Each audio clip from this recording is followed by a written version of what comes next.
Hey, welcome back to Logical Republican. Thanks for stopping in today. Also, don't forget to hit up my blog at logicalrepublican.com. If you like what you see and like what you hear, hit all those buttons, the like and the subscribe and the whatever buttons are there. Just hit the buttons, will ya? So we're getting really close. Just a few more days until Election Day. I've already voted. I'm not sure if you have, but if you haven't, please do go out and vote. But it's interesting how the press is taking all of this into their own hands. I looked at the SF Gate yesterday, which is a division of Hearst newspapers and the San Francisco Chronicle, and their POS columnist, I guess is what you would call him, Drew Magary is his name, I believe, wrote this bombastic column where they actually printed profanity in the headline. The effing editors, or the effing billionaire owners of the Washington Post and the LA Times can't help that a-hole Trump, or something like that. And it's like, wow, okay, glad there's no partisanship here. I'm glad that they're going to report the news as they see it and hear it, rather than editorializing headlines.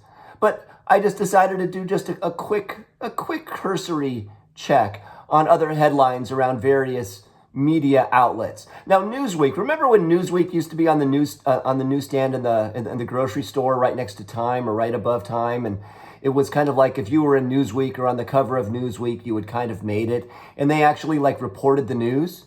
Remember those days? Well, Donald Trump is garbage because, well, you're garbage and I'm garbage. But they had a headline in Newsweek that said, video of Donald Trump struggling, quote unquote, to enter garbage truck goes viral. And of course, Jimmy Kimmel, he the true Trump supporter, posts a video on YouTube from his, I guess it's from his TV show, the Trump's garbage truck fail. And then Rolling Stone. I used to read Rolling Stone. I used to read Rolling Stone for music. They would have the occasional political commentary in there, but it never really went that deep. But boy, does the Rolling Stone magazine hate Trump. So here's some of their headlines for the past week or so. Billionaire Trump awkwardly dresses up as garbage truck driver. And then there's another one. Trump's plot against America.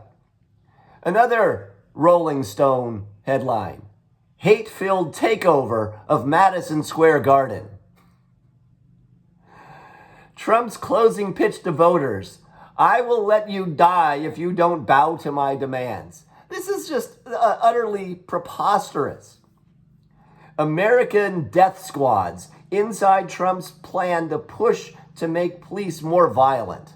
This is actually coming from Rolling Stone magazine. But where's the outrage there? How come people aren't canceling their subscriptions like they've done with the WAPO or the LA Times? No. They have another one. Kamala Harris is the only candidate who can take on climate change. Or this one.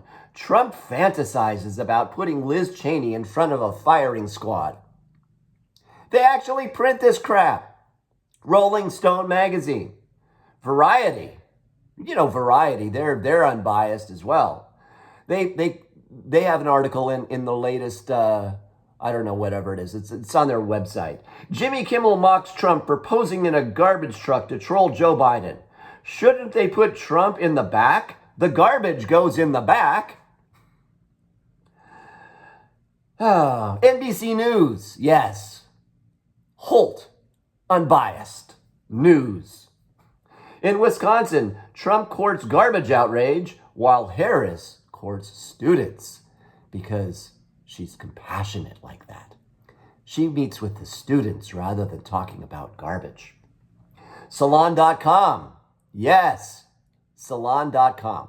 I don't know why. When I think of Salon.com, I think about getting my hair done, not about liberal woke politics.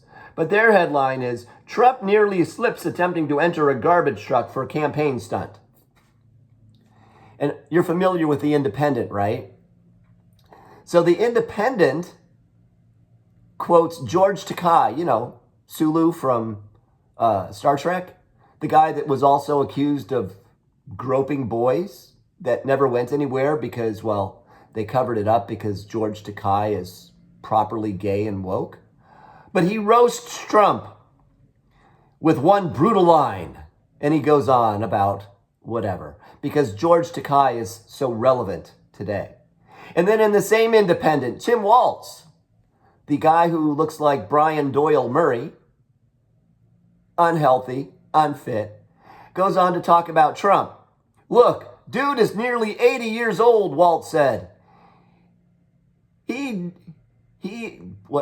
think he said he dick near killed himself getting on the garbage truck. Well, Tim, you're 60 and you look like crap. You looked like you were 22 when you were 22, and now that you're 60, you look 75. You look like you're a freaking walking heart attack. So unless you can get on a garbage truck without dick nearing killing yourself, I'd like to see it. And then the New York Times. Oh, the New York Times. At dueling rallies, Harris stresses unity as Trump attacks Biden's garbage. Fast Company. I love Fast Company. They're very good for technology and entrepreneurs in Silicon Valley, and they very rarely get into politics, but they just had to this time. Had to kind of appease their subscribers who are like 95% woke liberals that went to woke liberal colleges, that live in gated communities, that would cross the street before giving money to a panhandler. But what they did was they reprinted the New York Times editorial headline. This is from the frickin' New York Times. Donald Trump, and I'm quoting here, Donald Trump says he will prosecute his enemies, order mass deportations, use U.S. soldiers against citizens, abandon allies, play politics with disasters. Believe him. This was all in bold it was a headline on the front of the editorial side of the newspaper. The New York Times. Wow. Okay. More New York Times. Opinion. Donald Trump is unfit to lead. Another opinion article. The only patriotic choice for president is Kamala Harris. Yes. New York Times. Yeah. That's why I don't subscribe. And then the LA Times. I like this. They have to jump in. But they mention that Bad Bunny backs Harris after comedian's garbage remarks at Trump rally. Ooh. Bad Bunny. When I've got Bad Bunny on my side, I know I'm going places. Give me an effing break. Look, here's the thing. We know it by now. The media is out to get not only Donald Trump, but it didn't matter who was running for president on the Republican side of the ticket. It didn't matter who was running on the Democrat side of the ticket. They would find warts in whomever was a Republican, and they would ignore any warts that were on the Democrat side, unless the DNC told them to do so. Because you remember, for nearly 4 years, Joe Biden was spry and alert, and it was all trick photography, and it was a smear campaign. Joe was sharp as a tack until he wasn't in front of a global audience. Remember 3 years ago, when they were spoon-feeding the press that nobody liked Harris, that she was having just massive people just fleeing from her. Her chief of staff quit, and all of these people quit, and all of these rumors about her sister and other things with her campaign, and they were secretly trying to figure out, how do I move her off the ticket? That was 3 years ago. I don't know if you can still find those headlines or stories anywhere. They've probably been suppressed, like so many other things on social media and search engines. But trust me, it happened 3 years ago. So the independent press, the bipartisan press, the unbiased press, the non-political choice press, no longer exists. All of the major newspapers basically in the country are pulling for whomever is on the Democrat side of the ticket. It doesn't matter if it's a French poodle, if it was Joe Biden's brain in a bottle of blue goo, as Bill Maher said he would vote for. It doesn't matter.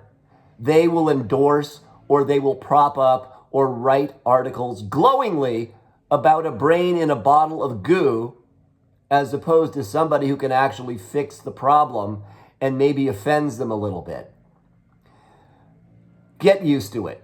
If Trump wins, it's going to be 4 more years. And then if J.D. Vance wins after that, it's going to be 4 or 8 more years after that. But you know what?